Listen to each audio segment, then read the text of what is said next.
ಒಂದಾಗ್ತಾವ ಎರಡು ಪ್ರಮುಖ ಪ್ರತಿಷ್ಠಿತ ಪೀಠಗಳು ಅನ್ನುವಂತಹ ಪ್ರಶ್ನೆ ಇದೆ. ಹುಬ್ಬಳ್ಳಿಯಲ್ಲಿ ಇದಕ್ಕೆ ಸಂಬಂಧಪಟ್ಟಂತೆ ಇಂಪಾರ್ಟೆಂಟ್ ಮೀಟಿಂಗ್ ಕೂಡ ಆಗ್ತಾ ಇದೆ. ಪೀಠದ ಉಭಯ ಮುಖಂಡರು ಸಭೆ ನಡೆಸ್ತಾ ಇದ್ದಾರೆ. ಎಲ್ರಿಗೂ ಇರುವಂತಹ ಕುತೂಹಲ, ಎರಡು ಪೀಠಗಳಿಗೆ ಸಂಬಂಧಪಟ್ಟಂತೆ ಬಹುದೊಡ್ಡ ಬೆಳವಣಿಗೆ ಆಗುತ್ತಾ ಅಂತ. ಹರಿಹರ ಪಂಚಮಸಾಲಿ ಪೀಠದ ವಿವಾದಕ್ಕೆ ಸಂಬಂಧಪಟ್ಟಂತೆ ಬಗೆಹರಿಸೋ ನಿಟ್ಟಿನಲ್ಲಿ ಸಭೆಯನ್ನ ಕರೆಯಲಾಗಿದೆ. ವಚನಾನಂದ ಶ್ರೀಗಳ ಪರ ಭಕ್ತರು, ಟ್ರಸ್ಟ್ನವರು ಭಾಗಿಯಾಗಿದ್ದಾರೆ. ಹುಬ್ಬಳ್ಳಿಯಲ್ಲಿ ನಡೀತಾ ಇರುವ ಸಭೆಯಲ್ಲಿ ಗದ್ದಲ ಕೂಡ ಏರ್ಪಟ್ಟಿದೆ. ಭಿನ್ನಾಭಿಪ್ರಾಯ ನಿವಾರಿಸೋ ಬಗ್ಗೆ ಚರ್ಚೆ ಮಾಡ್ತಾ ಇದ್ದ ಟೈಮ್ನಲ್ಲೇ ಗದ್ದಲಗಳು ಏರ್ಪಟ್ಟಿದೆ. ಪಂಚಮಸಾಲಿಯ ಎರಡು ಪೀಠಗಳು ಒಂದಾಗ್ತಾವ ಅಂತ. ಒಂದು ಹರಿಹರ ಪಂಚಮಸಾಲಿ ಪೀಠ, ಇನ್ನೊಂದು ನಿಮ್ಗೆಲ್ಲ ಗೊತ್ತೇ ಇದೆ ಕೂಡಲ ಸಂಗಮ ಪೀಠ. ಏನಾಗುತ್ತೆ ಅನ್ನೋದ್ರ ಕುತೂಹಲ ಇದೆ.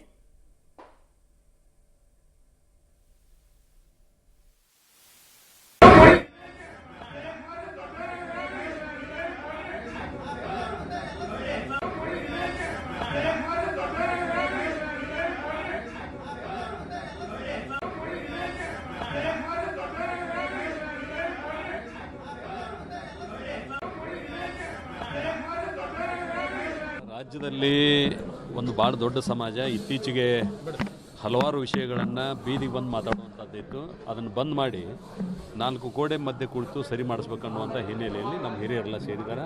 ಒಳ್ಳೆಯ ಸೌಹಾರ್ದಯುತವಾದಂಥ ಒಂದು ವಾತಾವರಣದಲ್ಲಿ ಮಾತುಕತೆ ನಡೆದದ್ದು. ಇಲ್ಲ, ಎರಡು ಅಂದರೆ ಒಟ್ಟು ಕರ್ನಾಟಕ ರಾಜ್ಯದ ಒಟ್ಟು ಸಮಾಜದ ಎಲ್ಲ ಮುಖಂಡರು ಒಂದು ಕಡೆ ಸೇರಿ ಏನು ಬೀದಿಗೆ ಬಂದು ಮಾತಾಡುವಂಥದ್ದು ಅದನ್ನು ಬಂದ್ ಮಾಡಬೇಕು, ನಾಲ್ಕು ಗೋಡೆ ಮಧ್ಯೆ ಕುಂತು ಸೌಹಾರ್ದಯುತವಾಗಿ ಸರಿ ಮಾಡ್ಬೇಕನ್ನುವಂಥ ದಿಕ್ಕಿನಾಗ ಹೊಂಟಿದ್ದೀವಿ. ಒಂದು ಸೌಹಾರ್ದಯುತ ಮಾತುಕತೆ ನಡೆಯೋದು ಒಳ್ಳೇದಾಗಿದೆ.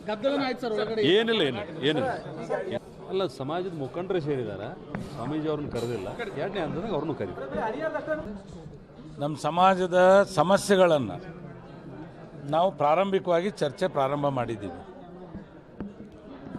ಇನ್ನು ಸುದೀರ್ಘ ಚರ್ಚೆ ಪ್ರಾರಂಭ ಆಗಬೇಕಾಗಿದೆ. ಈಗ ಕೆಲವರಷ್ಟೇ ಮಾತನಾಡಿದ್ದಾರೆ. ಸಮಸ್ಯೆಗಳು ಹಲವಾರಿದ್ದಾವೆ. ಕೂಡಲ ಸಂಗಮದ ಪೀಠದಲ್ಲೂ ಸಮಸ್ಯೆಗಳು ಉದ್ಭವ ಆಗಿದ್ದಾವೆ.